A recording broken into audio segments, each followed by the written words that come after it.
समादरणीय धार्मिक सज्जन वृंद, महर्षि दयानंद कृत संस्कार विधि के अंतर्गत गृह आश्रम प्रकरण में अनेक श्लोक दिए गए हैं। धर्म विषयक श्लोक हैं, धर्म से संबंधित उसमें बातें बताई गई हैं। धर्म के लाभ, अधर्म की हानियां बताई गई है। और भी बातें हैं जिससे कि मनुष्य धर्म करने में प्रवृत्त हो और अधर्म से निवृत्त हो, धर्म में रुचि बढ़े, श्रद्धा बढ़े, अधर्म में अश्रद्धा उत्पन्न हो, अरुचि उत्पन्न हो। आज हम श्लोक संख्या 13 से आगे के जो श्लोक हैं उनके ऊपर विचार करेंगे। महर्षि दयानंद जी ने इनके अर्थ भी किए हैं, कहीं कहीं विशेष अर्थ भी है जो कि श्लोक के पदों में नहीं है। तो श्लोक संख्या 13 है, धर्म एव हतो हन्ति, धर्मो रक्षति रक्षितः, तस्मात् धर्मो न हन्तव्यो, मा नो धर्मो हतो अवधीत। तो पहला वाक्य है, धर्म एव हतो हन्ति। धर्म ही हन्ति, मारता है। हतः ये धर्म का विशेषण है। मारा गया धर्म ही मारता है। अर्थात जो धर्म को मारता है, धर्म का हनन करता है, धर्म उसको मार देता है। धर्मो रक्षति रक्षितः, ये दूसरा वाक्य है। धर्मो रक्षति, धर्म रक्षा करता है। कैसा धर्म रक्षा करता है उसका विशेषण दिया, रक्षितः, रक्षा किया गया धर्म रक्षा करता है। अर्थात जो मनुष्य धर्म की रक्षा करता है, धर्म उसकी रक्षा करता है। तस्मात्, इस कारण से, धर्मो न हन्तव्यो, धर्म को नहीं मारना चाहिए। ये कर्म वाच्य है, तव्य प्रत्यय का प्रयोग है। कर्ता इसमें मनुष्य हो जाएगा। मनुष्य ही धर्मो न हन्तव्यो, मनुष्यों को धर्म का हनन नहीं करना चाहिए, धर्म को मारना नहीं चाहिए। मानो धर्मो हतो अवधीत, और यदि धर्म को मारेंगे तो क्या होगा, वो हमें मार देगा। ऐसा ना हो कि धर्मो हतो,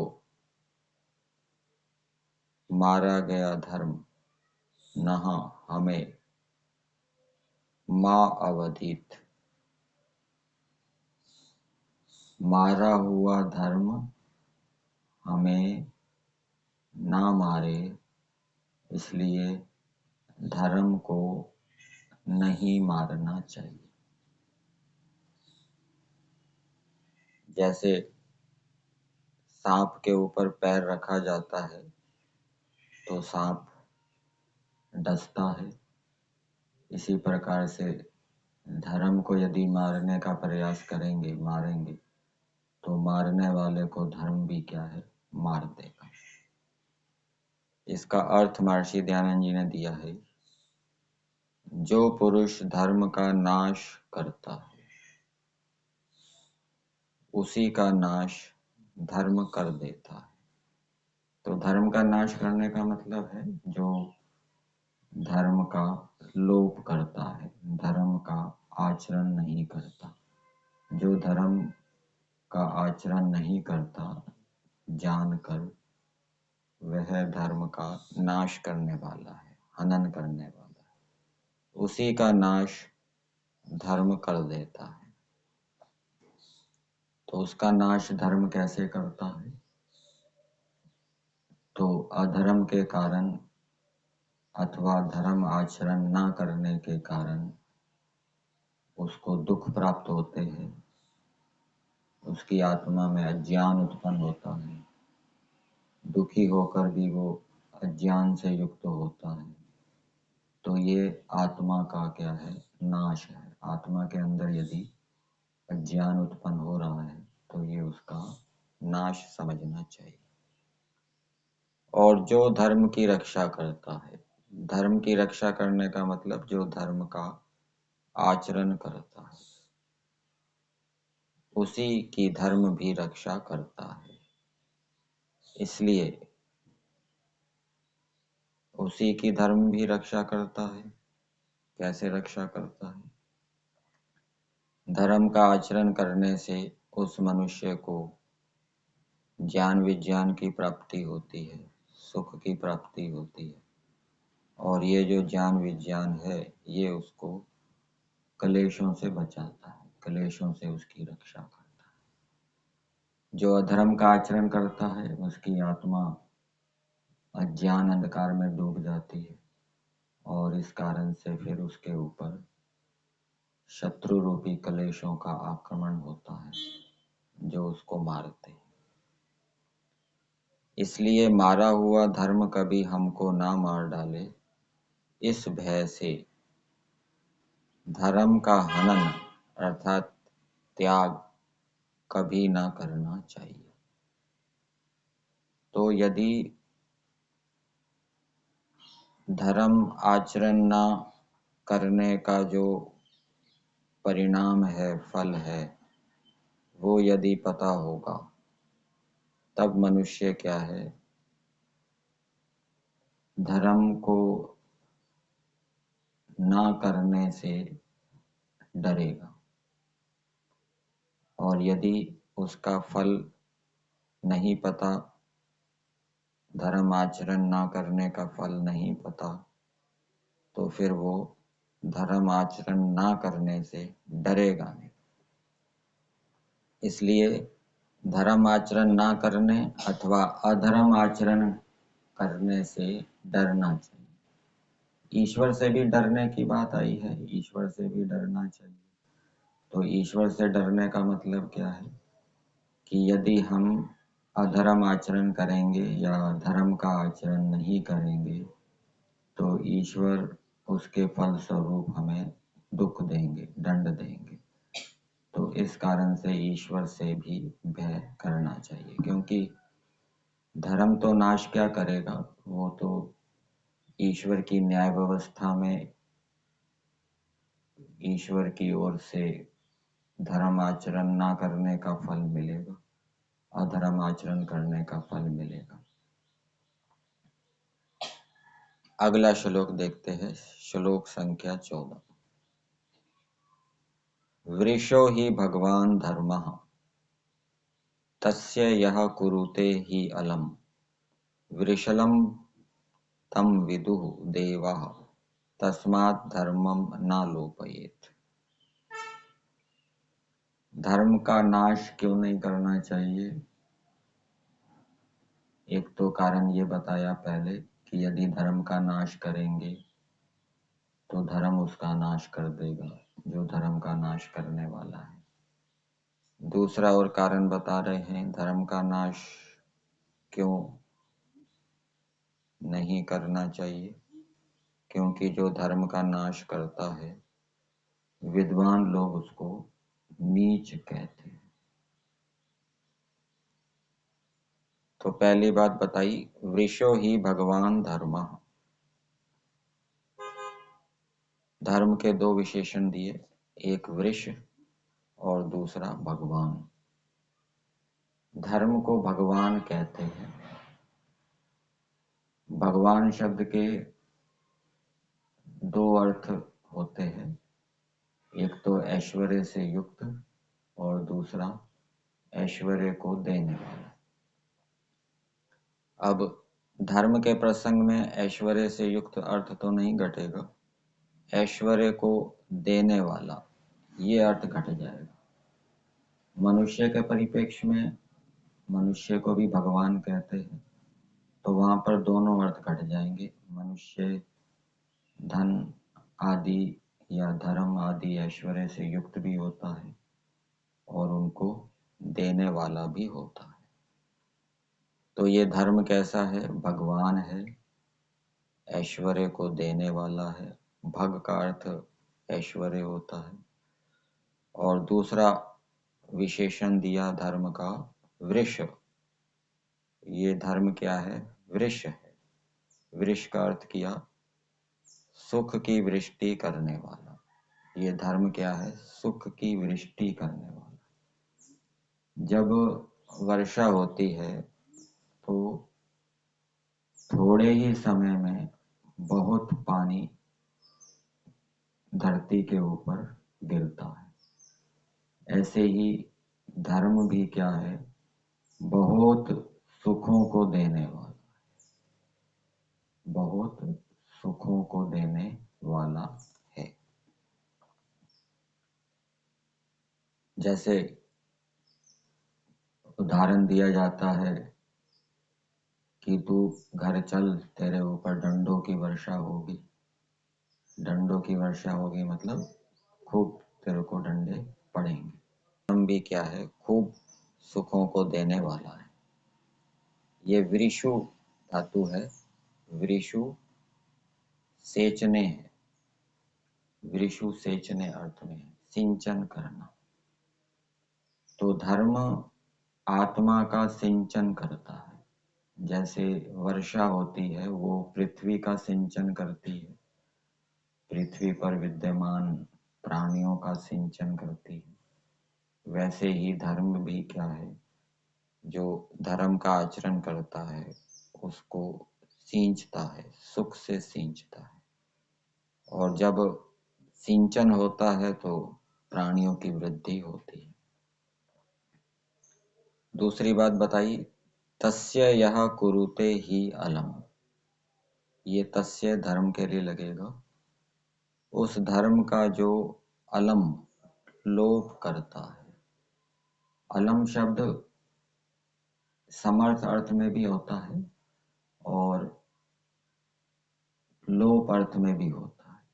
एक वाक्य का प्रयोग संस्कृत में किया जाता है, हंसो मत, अलम हसीतेन। अलम के साथ तृतीय विभक्ति होती है। विवाद मत करो, अलम विवादेन। तो विवाद मत करो मतलब विवाद को रोको, विवाद का लोप करो। तो क्री धातु के साथ जब इसका प्रयोग होगा तो लोप करने अर्थ में, यह कुरुते ही अलम, जो धर्म का लोप करता है। अलम कुरुते का मतलब हो जाएगा लोप करता है।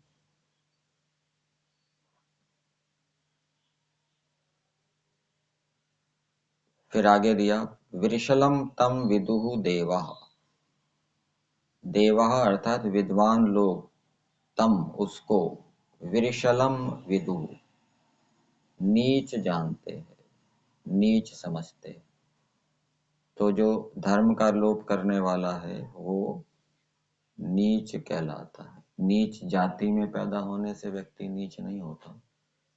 अपने अपने धर्म का जो लोप करने वाला है वो नीच कहलाता है। और ये भी चर्चा आती है कि धर्म आचरण से शूद्र उन्नति करता हुआ ब्राह्मणत्व को प्राप्त कर लेता है और अधर्म आचरण से ब्राह्मण भी क्या है? अधोगति को प्राप्त होता हुआ शूद्रत्व को प्राप्त कर लेता है। तो धर्म का नाश करने वाला व्यक्ति क्या है? नीच होता है। तस्मात् धर्मम न लोपयेत। इस कारण से मनुष्य धर्म का लोप ना करे। फिर आगे एक श्लोक दिया है, ये महाभारत का है। ये ऊपर के 2 श्लोक मनुस्मृति के समझने चाहिए।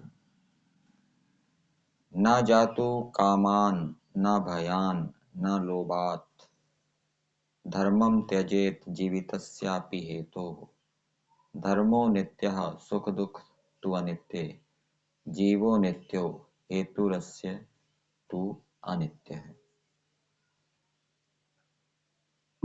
कामात् काम से, भयात भय से, लोभात लोभ से, ना धर्मम त्यजेत धर्म का त्याग ना करे। धर्म का त्याग करना या लोभ करना या नाश करना एक ही बात है। जीवितस्यापि हेतु, जीवित ये जीवन के कारण से, जीवन के कारण से भी काम से धर्म का लोप ना करे, लोभ से भी धर्म का लोप ना करे, और जीवन के कारण से भी धर्म का लोप ना करे।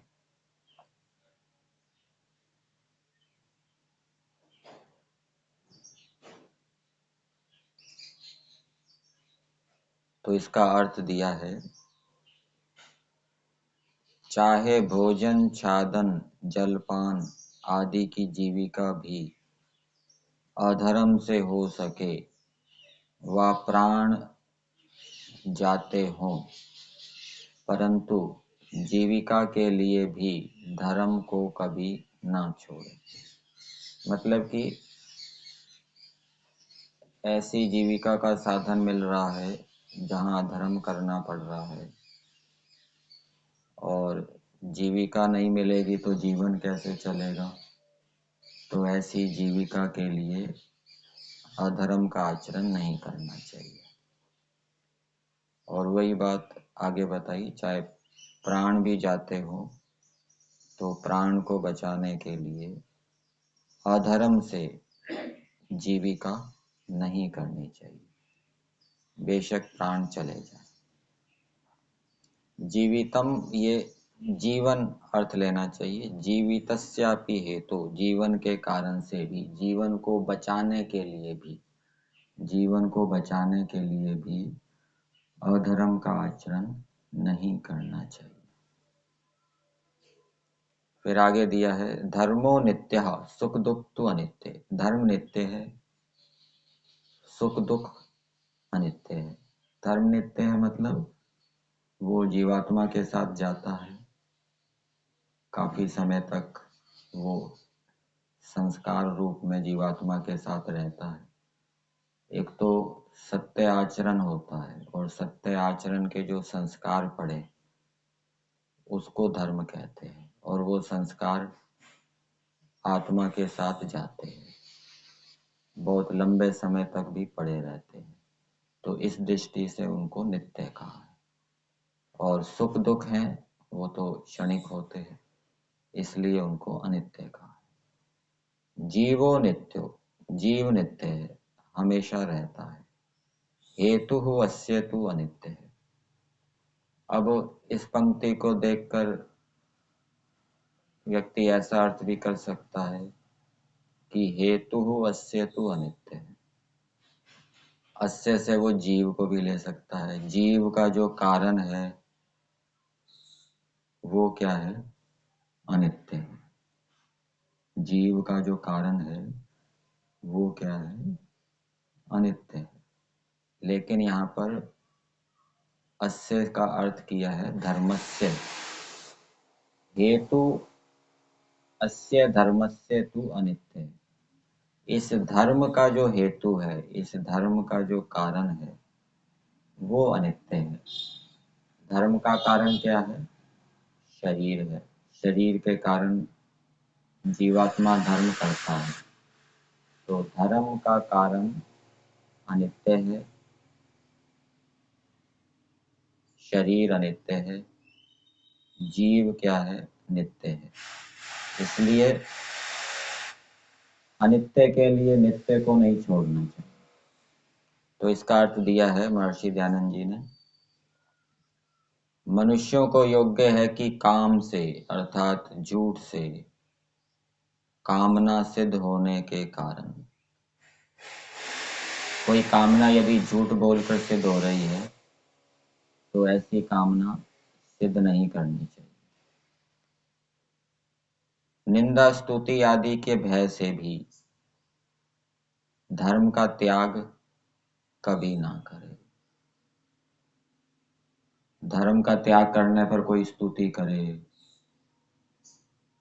प्रशंसा करे, तब भी धर्म का त्याग नहीं करना चाहिए।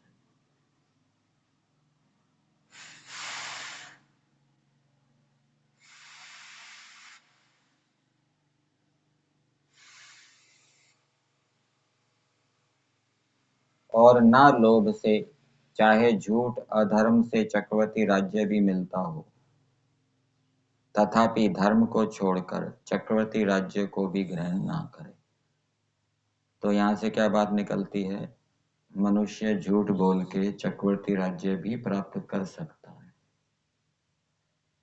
वेद के अंदर ये वाक्य आता है, अहम भूमिम अददाम आर्याय, मैं आर्य को चक्रवर्ती राज्य देता हूं। तो परमेश्वर झूठे व्यक्ति को चक्रवर्ती राज्य नहीं देता, आर्य को देता है। लेकिन झूठा व्यक्ति भी चक्रवर्ती राज्य प्राप्त कर सकता है, और वो जो चक्रवर्ती राज्य मिलेगा वो ईश्वर की ओर से नहीं मिलेगा। और ऐसा जो चक्रवर्ती राज्य है जो झूठ से प्राप्त किया गया है, वो ज्यादा देर टिकेगा भी नहीं और उन्नति कारक भी नहीं होगा और सुख शांति देने वाला भी नहीं होगा। लेकिन जो धर्म से या ईश्वर से चक्रवर्ती राज्य प्राप्त होगा वो स्थिर होगा, उन्नति कारक होगा, हितकारक होगा और सुख शांति को देने वाला होगा। चाहे भोजन, छादन, छादन मतलब वस्त्र जो कि शरीर को ढकते हैं, जलपान आदि की जीविका भी अधर्म से हो सके व प्राण जाते हो, परंतु जीविका के लिए भी धर्म को कभी ना छोड़े, क्योंकि जीव और धर्म नित्य है तथा सुख दुख दोनों अनित्य है। अनित्य के लिए नित्य का छोड़ना अतीव दुष्ट कर्म है। ये जो पंक्ति है इससे संबंधित कोई पद श्लोक के अंदर नहीं है, ये महर्षि दयानंद जी ने अतिरिक्त लिखा है। श्लोक से संबंधित ही है परंतु श्लोक के पदों से अतिरिक्त है। अनित्य के लिए नित्य को छोड़ना अतीव दुष्ट कर्म है। इस धर्म का हेतु कि जिस शरीर आदि से धर्म होता है वह भी अनित्य है। फिर आगे की जो पंक्ति लिखी है ये भी श्लोक के अंदर नहीं है, ये महर्षि दयानंद जी ने अपनी ओर से लिखी है। धन्य वे मनुष्य हैं जो अनित्य शरीर और सुख दुख आदि के व्यवहार में वर्तमान होकर नित्य धर्म का त्याग कभी नहीं करते। आगे श्लोक संख्या 16 ये मनुस्मृति का है। यत्र धर्मो हि अधर्मेण सत्यम यत्र अनृतेन च हन्यते प्रेक्ष्यमाणानाम अतः तत्र सभासदः। तो यहाँ पर यत्र से सभा लेंगे क्योंकि आगे का जो वाक्य दिया है हतः तत्र सभासदः, इस वाक्य से तभी संगति बैठेगी।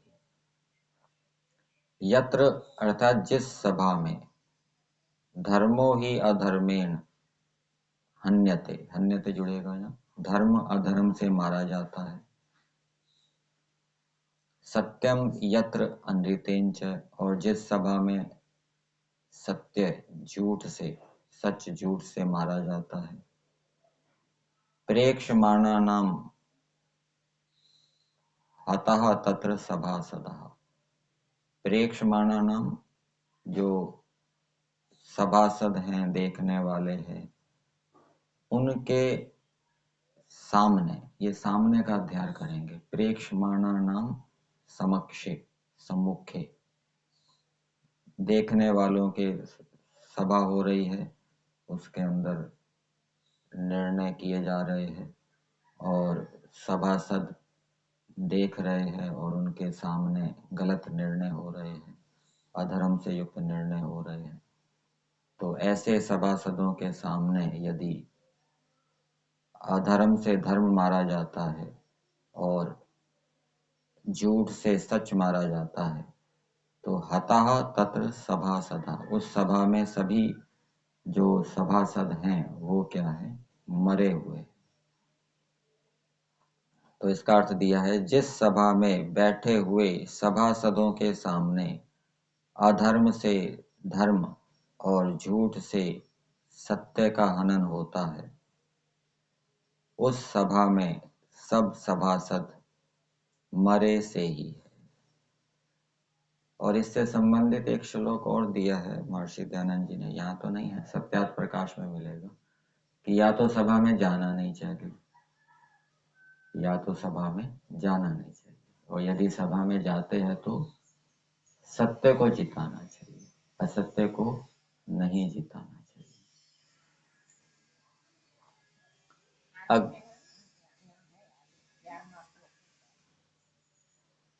अगला श्लोक 17, ये भर्तृहरि जी का जो वैराग्य शतकम है उसमें से लिया गया है। निंदन्तु नीति निपुणा यदि वा स्तुवन्तु, लक्ष्मीः समाविशतु गच्छतु वा यथेष्टम्, अद्यैव वा मरणमस्तु युगान्तरे वा, न्यायात् पथः प्रविचलन्ति पदं न धीराः। निंदन्तु नीति निपुणः, नीति में निपुण व्यक्ति यदि निंदा करें, अर्थात जो सांसारिक व्यवहारों में, काम धंधों में कुशल हैं, ऐसे व्यक्ति चाहे निंदा करें, यदि वा स्तुवन्तु, अथवा वो स्तुति करें, लक्ष्मी ही समाविशतु, लक्ष्मी आवे, अच्छी प्रकार से प्रवेश करे, गच्छतु वा यथेष्टम, अथवा यथेष्ट वो चली जावे। ये समावेशतु क्रिया का कर्ता लक्ष्मी है, गच्छतु क्रिया का भी कर्ता लक्ष्मी है। अद्यैव वा मरणमस्तु युगांतरे वा, आज ही मरणम होवे, मृत्यु होवे, अथवा युगांतर बहुत समय के बाद होवे। न्यायात पथा, न्याय के मार्ग से, प्रविचलंती पदम न धीरा, जो धीर लोग हैं वो एक पद भी न्याय के मार्ग से विचलित नहीं होते। तो इसका अर्थ दिया है, सब मनुष्यों को यह निश्चय जानना चाहिए कि, क्या निश्चय करना जानना चाहिए कि धीर पुरुष कैसे होते हैं। धीर पुरुष के विषय में ये निश्चय पूर्वक जानना चाहिए। धीर पुरुष के विषय में निश्चय पूर्वक जानेंगे तभी तो धीर पुरुष बनेंगे, और धीर पुरुष के विषय में निश्चय नहीं होगा, संशय होगा, तो फिर धीर कैसे बनेंगे। कि चाहे सांसारिक अपने प्रयोजन की नीति में वर्तने हारे चतुर पुरुष निंदा करें। सांसारिक अपने प्रयोजन की नीति में वर्तने हारे चतुर पुरुष निंदा करें। तो यहाँ सांसारिक अपने प्रयोजन, जो मनुष्यों का अपना सांसारिक प्रयोजन होता है, उसमें जो कुशल होता है, किसी को धन चाहिए, किसी को मकान चाहिए, गाड़ी चाहिए, या किसी को और कुछ चाहिए, उसके लिए वो लगा हुआ है और कुशलता से लगा हुआ है, तो ये हो जाएगा सांसारिक अपने प्रयोजन की नीति में जो चतुर हैं वो निंदा करें व स्तुति करें, लक्ष्मी प्राप्त होवे अथवा नष्ट हो जावे, आज ही मरण होवे अथवा वर्षांतर में मृत्यु प्राप्त होवे। वर्ष के बाद, यहाँ श्लोक के अंदर युगांतर दिया है, तो युग का अर्थ क्या किया महर्षि दयानंद जी ने? वर्ष के बाद, वो वाला युग नहीं किया, चतुर्युग के बाद या कलयुग के बाद या द्वापर युग के बाद। तो वर्षांतर, युग का अर्थ वर्ष लिया है, वर्ष के बाद में मृत्यु प्राप्त हो गई। तथापि जो मनुष्य धर्मयुक्त मार्ग से एक पग भी विरुद्ध नहीं चलते, वे ही धीर पुरुष धन्य है। तो श्लोक के अंदर तो धीर पुरुष कैसे होते हैं ये बताया गया है, लेकिन महर्षि दयानंद जी ने और क्या जोड़ा कि ऐसे जो धीर पुरुष हैं वो धन्य होते हैं। धन्य का मतलब धन्य हैं, धन से युक्त होते हैं। एक सूत्र आता है अष्टाध्यायी के अंदर, धन गणम लब्धा। तो जो धन को प्राप्त करने वाला होता है उसको क्या कहते हैं? धन्य। तो ऐसे पुरुष धन से युक्त होते हैं। कौन से धन से युक्त होते हैं? धर्म रूपी धन से युक्त होते हैं, अथवा स्थिर धन से युक्त होते हैं, सुख देने वाले धन से युक्त होते हैं, ऐश्वर्य से युक्त